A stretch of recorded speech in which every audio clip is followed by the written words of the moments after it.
और ये है कि अमेरिका ने पाकिस्तान के हवाले से कुछ पाबंदियां आयद कर दी हैं। अमेरिका ने पाकिस्तान के बैलिस्टिक मिसाइल प्रोग्राम पर मज़ीद पाबंदियां आयद कर दी हैं। पहले खबर पढ़ लेते हैं, फिर आपको बताता हूं कि ये हमारी वजारत ख़ारजा की कितनी बड़ी नाकामी है। अमेरिका ने पाकिस्तान के बैलिस्टिक मिसाइल प्रोग्राम से मुंसलिक 4 इदारों पर इजाफी पाबंदियों का ऐलान कर दिया है। पाबंदियों का मकसद पाकिस्तान के तवील फासले तक मार करने वाले मिसाइलों की तरक्की पर खदशात के बाद बड़े पैमाने पर तबाही फैलाने वाले हथियारों के फैलाव और उनकी तरसील के निज़ाम को रोकना है। यानी पाकिस्तान का जो दूर तक मार करने की सलाहियत है, ये पाकिस्तान अगर पाकिस्तान से हिट करना चाहे मिडल ईस्ट में किसी जगह पे, और सिंपली पाकिस्तान के बहुत सारे जो दिफाई तज्ज़ियाकार हैं वो ये कहते रहे कि पाकिस्तान के बाद ये कैपेसिटी है कि पाकिस्तान इसराइल तक को हिट कर सकता है या इंडिया के आखिरी कोने तक जो है वो हिट कर सकता है। तो ऐसी चीज़ों को काउंटर करने के लिए ये अमेरिका ने किया है। अमरीकी महकमा खारजा के मुताबिक जिन 4 इदारों को पाबंदी के लिए नामजद किया गया उनमें पाकिस्तान का नेशनल डेवलपमेंट कम्प्लेक्स शामिल है जो बैलिस्टिक मिसाइल प्रोग्राम की निगरानी करता है। इसके अलावा Affiliates International, Akhtar and Sons Private Limited और रॉक साइड इंटरप्राइज नामी इदारे शामिल हैं जिन्होंने पाकिस्तान के मिसाइल प्रोग्राम के लिए मुबैना तौर पर मिसाइल और मिसाइल से मुताल्लिक आलात फराहम किए हैं। इन इदारों पर अमेरिका की जानिब से इल्ज़ाम लगाया गया कि ये बड़े पैमाने पर तबाही फैलाने वाले हथियारों के फैलाव में किरदार अदा कर रहे हैं। ये पाबंदियां एग्जीक्यूटिव ऑर्डर 13382EO के तहत लगाई गई हैं जिसमें बड़े पैमाने पर तबाही फैलाने वाले हथियारों और उनकी तरसील के निज़ाम को हदफ बनाया गया है। ये जनाब खबर है, लेकिन अमेरिका ऐसी कोई पाबंदी इंडिया पे नहीं लगाता। इंडिया के पास हथियार हैं और बहुत दूर तक मार करने वाले हथियार हैं। आप सोशल मीडिया पे चले जाएं और इंडिया की कैपेसिटी आप देख लें, लेकिन अमेरिका को वहाँ पे कोई एतराज़ नहीं होता। दुनिया के और भी मुल्क हैं जिनके पास बहुत दूर तक मार करने वाले हथियार हैं, लेकिन वहाँ पे अमेरिका को कोई एतराज़ नहीं होता क्योंकि उनकी खारजा पॉलिसी बड़ी तगड़ी है। वो बड़े ज़बरदस्त तरीके से अपने मफाद के लिए काम करते हैं, जबकि हमारे यहाँ पर जो सियासतदान है या जो एस्टेब्लिशमेंट है वो ऐसा लगता है कि अपने ज़ाती मफाद के लिए काम करती है। इससे पहले 2023 में भी अमेरिका ने ऐसी कुछ पाबंदियाँ लगाई थी और अब फिर यानी पीडीएम की सरकार आने के बाद इस बारे में कोई अच्छी खबर नहीं आ रही और अब फिर दोबारा जो है वो ऐसी पाबंदियां लगा दी गई हैं। अच्छा, इन पाबंदियों के हवाले से एक दो चीज़ें तो आप क्लियर कर लें कि पाकिस्तान का जो बैलिस्टिक मिसाइल सिस्टम है उससे बहुत पुरानी तकलीफ है पाकिस्तान के मुखालिफिन को, और वो हमेशा से ये चाहते हैं कि पाकिस्तान का एटमी प्रोग्राम या पाकिस्तान का जो बैलिस्टिक मिसाइल का सिस्टम है जो दूर तक मार करने की सलाहियत रखता है वो पाकिस्तान से छीना जाए या उसको कम से कम किया जाए। और ऐसा सिर्फ पाकिस्तान के साथ नहीं, और भी कुछ मुल्कों के साथ किया जाता है। पाकिस्तान उन मुल्कों में से एक है, लेकिन पाकिस्तान बहुत ज़्यादा फोकस पर रहता है। अब मामला यह है कि जो बाइडन हुकूमत के साथ तो बड़े अच्छे ताल्लुकात बनाए हुए थे मौजूदा एस्टेब्लिशमेंट ने और हुकूमत ने, और इन्हीं ताल्लुकात को बरकरार रखने के लिए, इन्हीं ताल्लुकात को कायम रखने के लिए इमरान खान जैसे पॉपुलर लीडर की हुकूमत को गिरा दिया गया उनकी ख्वाहिश पे। और जब इमरान खान साहब की हुकूमत गिरा दी गई तो उसके बाद पाकिस्तान में जितना जुल्म, जबर, फस्तायत जो भी किया गया, जो बाइडन हुकूमत ने आंखें बंद करके इनको खुली छूट दी और ये करते रहे। आज वही आका, आज वही वेंटिलेटर वाली सरकार वो पाकिस्तान से पाकिस्तान की दिफाई सलाहियत छीन रही है और इस बारे में काम कर रही है। इसका फौरी इम्पैक्ट तो कोई नहीं होगा, पाकिस्तान की अपनी एक सलाहियत है। मैं नहीं समझता कि इससे फौरी इम्पैक्ट होगा, लेकिन इन चीज़ों के असरात होते हैं और ये जो अमेरिका ने किया है ये बड़ा काम है, छोटा काम नहीं है। अब सवाल ये पैदा होता है कि पाकिस्तान के निज़ाम ने या पाकिस्तान की वजारत खारजा ने या पाकिस्तान के वजीर खारजा जो डिप्टी वजीर आज़म भी है इसहाक डार साहब, उनकी नालायकी, उनके नकम्मेपन, ये उसकी सज़ा पाकिस्तान को मिल रही है। पाकिस्तान को सज़ा मिल रही है ना कि आप जब भी जाते हैं उनके साथ या तो भीख मांगने जाते हैं या फिर आप जाते हैं इमरान खान को और मुखालिफिन को कुचलने के लिए। तीसरा तो आप काम ही कोई नहीं कहते। मुल्की मफाद में, कौम के मफाद में आपने कौन सा काम किया आज तक? टके का काम आपने नहीं किया। ये जब जाते हैं जी इमरान खान बहुत तंग कर रहा है, सियासी मुखालिफिन को कुचल दो, इंसानी हकूक की तबैयां फेर दो, सहाफ़ी उठा के गायब कर दो, हर तरह का जुल्म और जबर और फस्तायत इन्होंने की और अमेरिका की मर्जी से की या अमेरिका की आशीर्वाद के साथ की। उन्होंने इनको पूछा ही नहीं, आंखें बंद करके रखी। लेकिन यहां पे उन्होंने इनकी वफादारियों का यह सिला दिया कि पाकिस्तान के बैलिस्टिक मिसाइल प्रोग्राम के हवाले से जो है वो कुछ पाबंदियां आयद कर दी हैं। अब ये नालायकी है, नकम्मापन है। मैंने पहले भी गुजारिश की थी कि पाकिस्तान पर कोई भी पाबंदी लगेगी हम सारे उसकी ना सिर्फ मजम्मत करेंगे बल्कि उसकी मुखालफत भी करेंगे। पाकिस्तान के ऊपर चाहे कोई माशी पाबंदी लगे, चाहे कोई दिफाई पाबंदी लगे, चाहे पाकिस्तान के ऊपर कोई भी पाबंदी लगे, पाकिस्तानी हमेशा उसका दिफा करेंगे और पाकिस्तानी हमेशा उसकी मुखालफत करेंगे। और यह मुतालबा करेंगे कि जिन लोगों ने पाकिस्तान को यहां तक पहुंचाया है, मैं इन दोनों चीजों को इकट्ठा कर रहा हूं कि पाबंदी पाकिस्तान पे नहीं लगनी चाहिए, पाबंदी उन नासूरों के ऊपर लगनी चाहिए जिन्होंने पाकिस्तान को यहां तक पहुंचाया। वो चंद इंडिविजुअल्स जिनके फैसलों की वजह से पाकिस्तान यहां तक पहुंच गया, उन पे पाबंदियां लगाए ना। पता करें कौन है पाकिस्तान में जमहूरियत नहीं चलने देता, पता करें कौन है पाकिस्तान के अंदर आजादी इजहार राय नहीं चलने देता, पता करें पाकिस्तान में कौन है जो रूल ऑफ लॉ को ब्रेक कर रहा है। यानी जितना जुल्म जबर और फस्तायत पाकिस्तान में हो रही है, मौजूदा हुकूमत और उनके सहूलतकार ये चंद लोग हैं, इनके ऊपर पाबंदियां लगाएं। पाकिस्तान 25 करोड़ लोगों का मुल्क है। ये लोग मुजरिम नहीं है, ना ये लोग गलत पॉलिसियों के हामी है, ना ये लोग जराइम पेशा है। हम सारे पुरअमन लोग हैं। वोट के जरिए से लोग तब्दीली लाने की कोशिश करते हैं। इन्होंने दोबारा कोशिश की थी 8 फरवरी 2024 को, और जब भी एहतजाज करने के लिए आए पुरअमन तरीके से आए, चाहे किसी भी जमात से इनका ताल्लुक है। तमाम पॉलिटिकल पार्टीज कम से कम पुरअमन जरूर रहती हैं, लेकिन यहां जो कुछ इस मुल्क में हुआ एक अजीबोगरीब सूरत हाल है जो हम गुज़िश्ता 2.5 साल से देख रहे हैं। तो सजा पूरे पाकिस्तान को देने की बजाय उन इंडिविजुअल्स को देनी चाहिए जो इसके लिए जिम्मेदार हैं। लेकिन देखें ना, आप अंदाजा करें कि पाकिस्तान की सरकार ने जो बाइडन की कितनी खिदमत की है, कितनी वफादारी दिखाई है, और वो अलकाबात दी और इस तरीके से उनकी खिदमत और खुशामद की है। लेकिन उसके बावजूद जब उन्होंने जाते जाते जो बाइडन ने या उनकी सरकार ने या उनकी एडमिनिस्ट्रेशन ने इनको ये तोहफा दिया जिसका नुकसान पाकिस्तान को होगा। नाज़रीन, एक खबर और है, वो सोशल मीडिया के हवाले से, और बड़ा रोला पड़ गया पाकिस्तान में कि पाकिस्तान तहरीक इंसाफ के अपने ही लोग जो हैं वो अपने ही सोशल मीडिया के खिलाफ बातें करना शुरू हो गए हैं। सोशल मीडिया पे इसका रिएक्शन भी आ रहा है। जरा मैं चंद चीजें आपके सामने रख देता हूं कि इमरान खान के पास अगर ये सोशल मीडिया ना होता, दो चीजें ना होती, एक सोशल मीडिया और एक ओवरसीज पाकिस्तानी। पब्लिक की सपोर्ट तो इमरान खान साहब के साथ है, लेकिन क्या उस सपोर्ट के साथ इमरान खान साहब इलेक्शन जीत गए?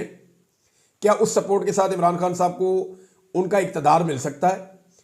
तो इसका जवाब है कि खाली ऐसा नहीं हो सकता। यह सपोर्ट भुट्टो के साथ भी थी, यह सपोर्ट माजी में फातिमा जिन्ना साहिबा के साथ भी थी, लेकिन उन दोनों के साथ क्या हुआ?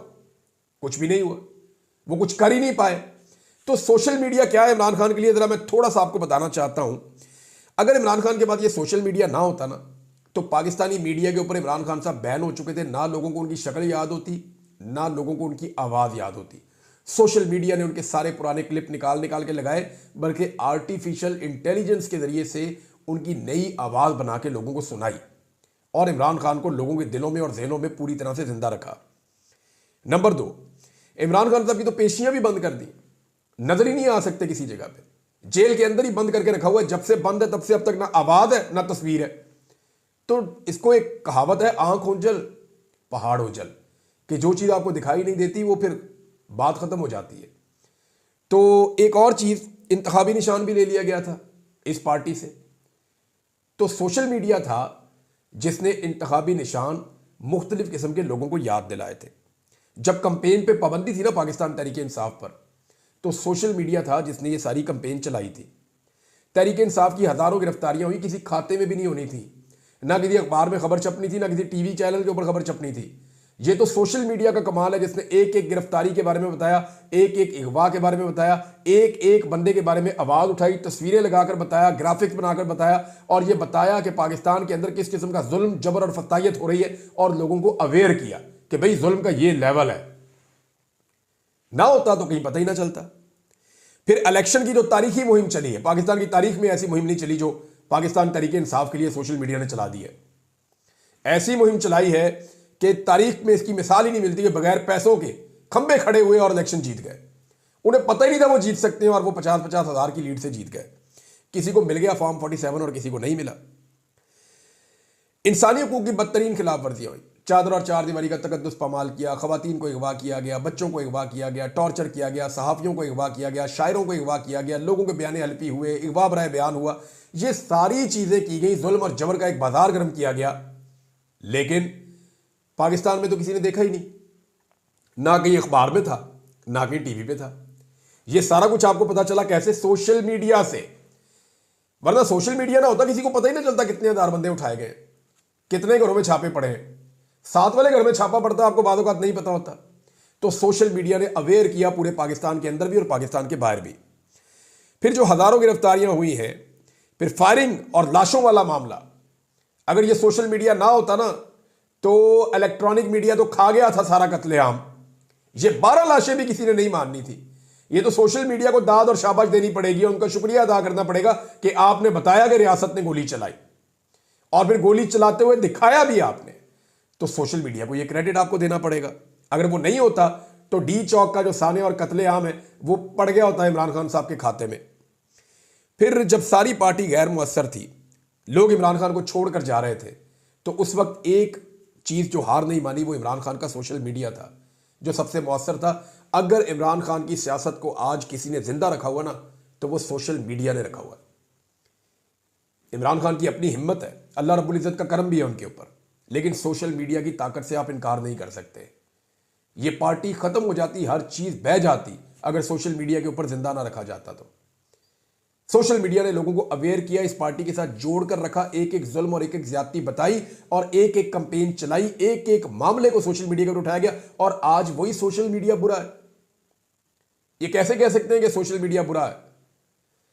मैंने एक चीज नोट की है कि जितना जुल्म बढ़ता है सोशल मीडिया का रिएक्शन उतना बढ़ता है, जितना जुल्म कम होता है सोशल मीडिया का रिएक्शन उतना कम होता है।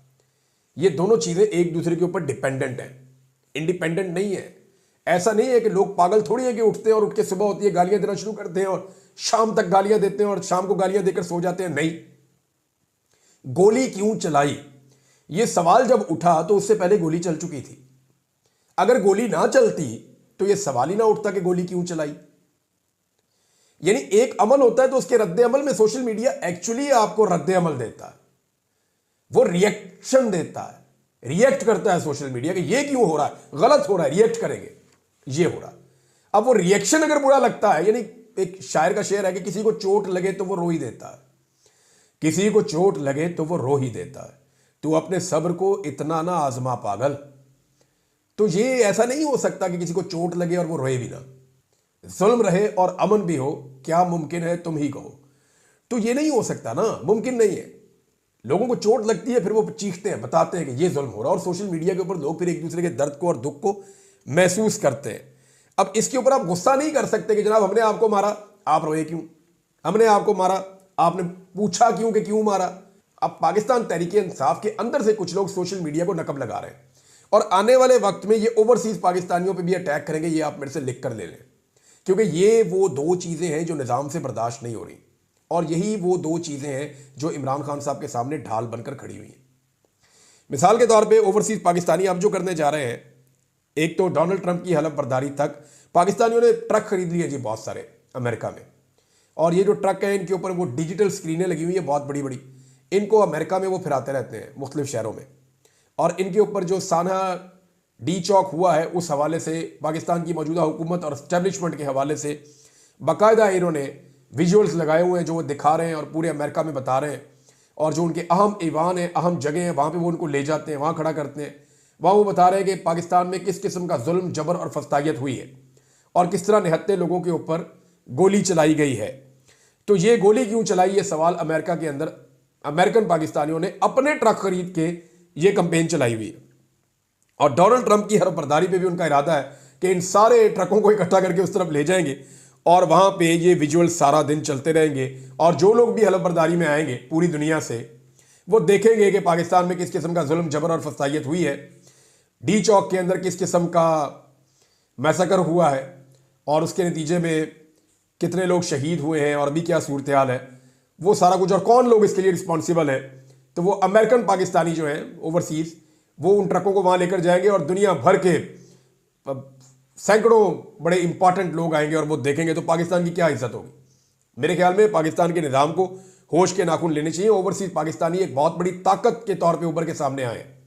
अब बरतानिया के वाले तो अमेरिका बता रहा हूं मैं आपको, यहाँ पे एक डेवलपमेंट आने वाली है बहुत बड़ी। मैंने आपको पहले कहा था कि हांडी का ढक्कन उठने वाला है। जो बरतानिया वाली हांडी है उसका ढक्कन अगले 24 से 36 घंटों में उठ जाएगा और बहुत मुमकिन है जब आप ये वीडियो सुन रहे हो उस वक्त उठ गया हो।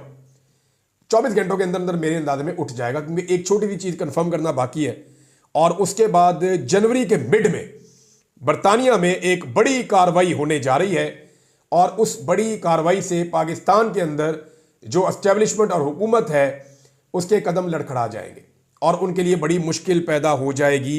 जो चीज़ मुझे पता चली है वो छोटी नहीं है, वो बड़ी चीज़ है और वो साने डी चौक को लेकर है।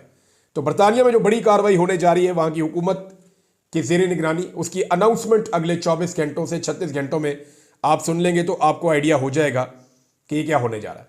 अब पाकिस्तान की गवर्नमेंट और पाकिस्तान के निज़ाम के पास ऑप्शन क्या है कि डोनाल्ड ट्रंप को किसी तरह टैकल किया जाए। तो इस पर कुछ लोग डिस्कशन कर रहे थे और अहम लोगों ने यह डिस्कशन भी की है कि अगर इसराइल को तस्लीम करने की ऑफर दे दी जाए तब, तो यहां पे आके मामला बड़ा फंस गया है। अगर इसराइल को तस्लीम करने की ऑफर दी जाएगी ना तो डोनाल्ड ट्रंप उसे कबूल कर लेगा, लेकिन क्या डोनाल्ड ट्रंप उसके बदले में इमरान खान की रिहाई मांगने से बाज आ जाएगा, या वो इमरान खान के खिलाफ जुल्म और जबर पे जो बाइडन की तरह या जो बाइडन एडमिनिस्ट्रेशन की तरह सहूलतकार बन जाएगा।